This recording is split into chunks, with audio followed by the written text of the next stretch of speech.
The most dangerous prisons are not those made of iron bars, but those constructed of emotional obligation, psychological gaslighting, and the slow, systematic erosion of a child's sense of self. When we speak of the toxic mother trope, we are not merely describing a difficult parent. We are describing a specific psychological architecture. We are mapping the blueprint of an environment where a daughter is not permitted to exist as an autonomous human, but rather as an extension of the mother's unhealed trauma and by then fragile ego. Instead, the daughter is forced to function as an extension of the mother, a prosthetic limb for her ego, a vessel for her unfulfilled ambitions, or most destructively, a mirror that the mother wants to smash because it reflects the youth and vitality she feels she has lost.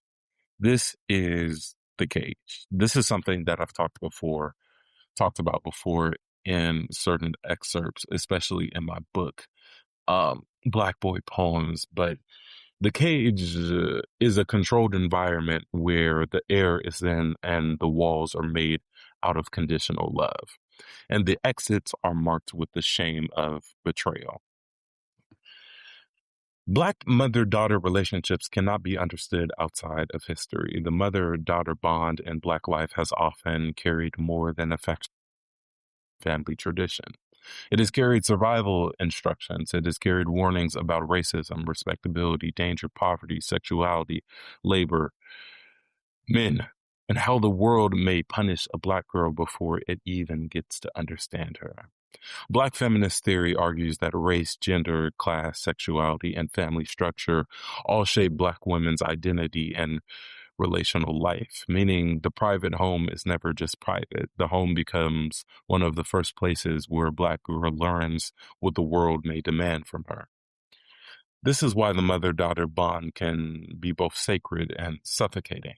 Many Black mothers practice what researchers describe as protective mothering, preparing their child to survive anti-Black racism by teaching caution, self-advocacy, discipline, excellence, and emotional control. In healthy form, this is love with armor on. It is a mother trying to keep her daughter alive in a world that may misread her softness as weakness, her anger as danger, and the independence she has as rebellion. Researchers on Black motherhood describe this as intensive mother work, where mothering includes not only ordinary care, but constant preparation against racial harm. But when protection is filtered through trauma, insecurity, ego, or unresolved pain, that same armor can become a cage. A mother may believe she is preparing her daughter for the world when she is actually teaching her to distrust her own body, silence her own feelings, and confuse love with control. The daughter is not simply raised, she is trained. She is taught when to speak, when to swallow, when to smile, when to disappear, and when to perform strength, even while breaking internally. This is where the strong Black woman syndrome becomes important. The strong Black woman ideal has roots in resilience, endurance, and I guess you could say collective survival. But research has shown that heavy endorsement of the schema is linked with psychological distress, including anxiety and depressive symptoms. The expectation to be endlessly strong can lower a woman's sense of personal mastery, especially when strength means emotional suppression, caretaking, independence at all costs, and refusal of vulnerability. Essentially, reducing her femininity to zero. And within mother-daughter relationships, this schema can become intergenerational. Daughters may inherit strength not as a gift, but as a commandment. They may watch mothers and grandmothers survive pain without language, then learn that silence is maturity, exhaustion is duty, and asking for help is shameful. Recent research on Black mothers and daughters describes how lessons around strength can travel between generations, shaping how daughters understand womanhood, survival, emotional expression, and even self-worth. Recognizing this structural toxicity does not invalidate the sanctity of Black motherhood. Rather, it highlights how external sieges are often internalized, that it would be too easy and too false. But the deeper truth is that racism, patriarchy, the poverty, and medical neglects, respectability politics, and generational trauma have often forced Black mothers to parent under siege. The tragedy begins when a mother mistakes the siege for the whole world, then turns her daughter into another battlefield. In this kind of household, love becomes tangled with fear. Discipline becomes domination. Advice becomes surveillance. Protection becomes ownership. The mother may say, I am only trying to help you, while slowly teaching the daughter that her emotions are dangerous, her boundaries are betrayal, and her freedom is disrespect. This is why the toxic Black mother daughter dynamic is so hard to put into a box. It often hides behind real cultural language, strength, sacrifice, family loyalty, respect, survival, and the best quotable of them all, I did the best that I could. Those words are rarely true and very incomplete. A mother can have suffered and still cause suffering. A mother can have protected her daughter from the world and still wounded her inside the home. The daughter's liberation then is not a rejection of Black womanhood. It is a refusal to confuse inherited pain with identity. It is the decision to keep the wisdom, but to break the curse. It is saying, I honor the women who survived before me, but I will not make survival my personality, right? I will not call control love just because it came from the person who raised me. The cage was not built from nothing. It was built from history, fear, love, trauma, and most importantly, power. But a cage with history is still a cage. Within this cage, the archetype of the competitive mother reigns. This is the mother who views her daughter not as a legacy, but more of a rival. In a healthy relationship, a mother's joy is tied to her daughter's blossoming. In this toxic dynamic, however, the mother's joy is tied to her ability to keep her daughter in her place. This mother is not just protective. Her behaviors are fueled by an insecure ego that fears being rendered obsolete by the next generation.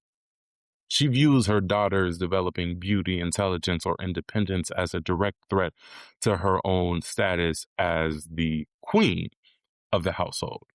This mother operates with a profound sense of pathology. She is a woman who holds onto grudges as if they were currency, banking every perceived slight, every independent thought, and every moment of joy her daughter experiences to be used as ammunition later. She is the mother who gives backhanded compliments. You look so nice today. It's a shame you couldn't have looked that way when we went to your cousin's wedding. She is the master of the covert strike. She does not need to scream to be cruel. She uses silence, pointed looks, and strategic exclusion to let her daughter know that she is perpetually failing to meet an impossible and always shifting standard. Her actions aren't born of the protective impulse she claims, but from a desperate pathological requirement to occupy the absolute center of her daughter's universe. She wants her daughter to succeed just enough to be a status symbol, but never enough to outshine her. This competition is often silent, a low frequency hum of envy that the daughter senses but is told she's imagining. And a mother of this caliber rarely acts alone. She thrives on this idea of triangulation, the psychological maneuver of forcing family members to vie for her attention and approval, thereby preventing them from forming a united front. She plays the divide and conquer strategy to perfection.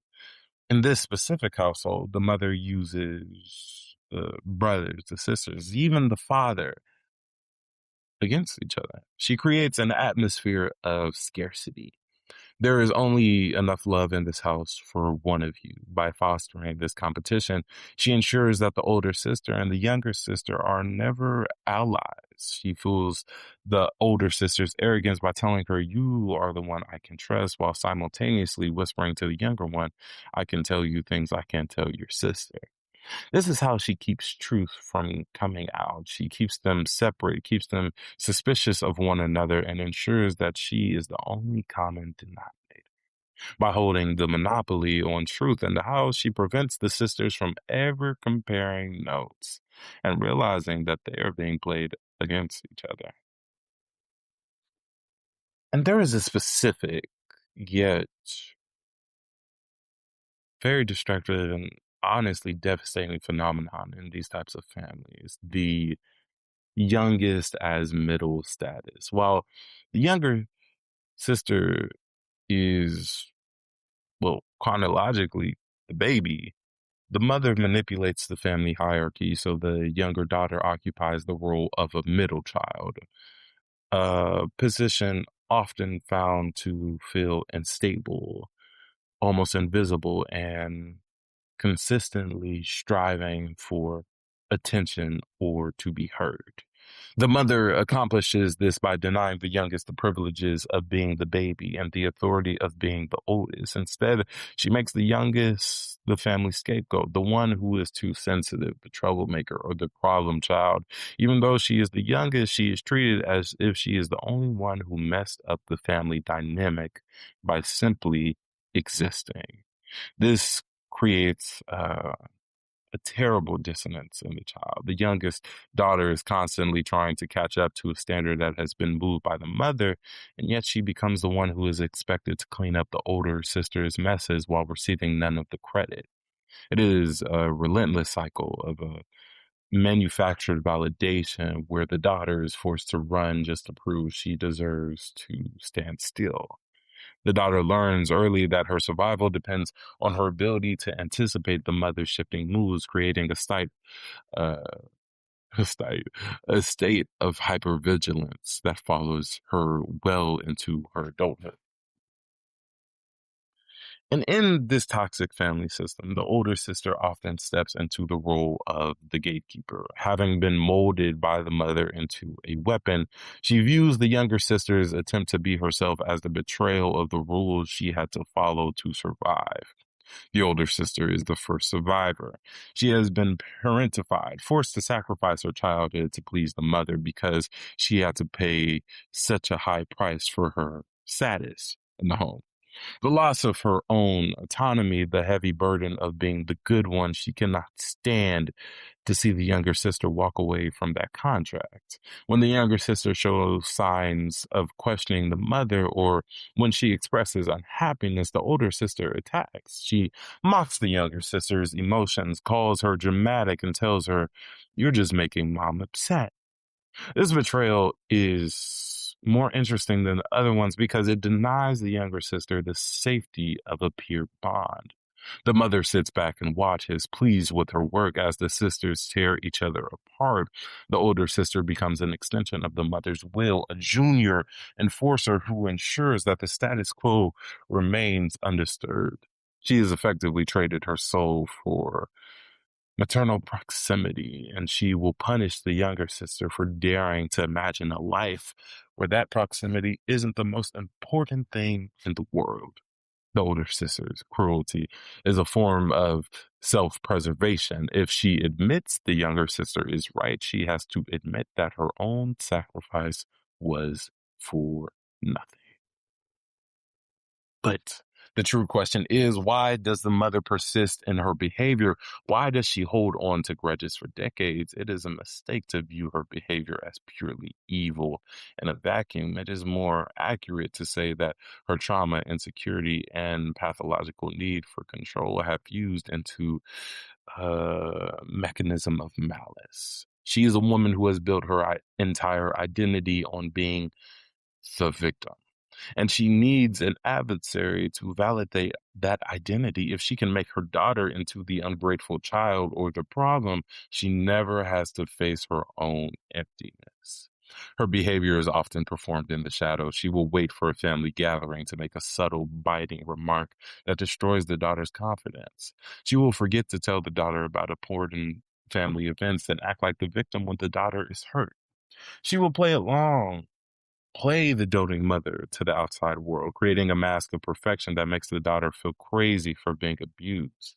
Because how could you go to anyone telling them my mom is a psychological and pathological liar, and yet all they've known her to do was bring cookies with a smile?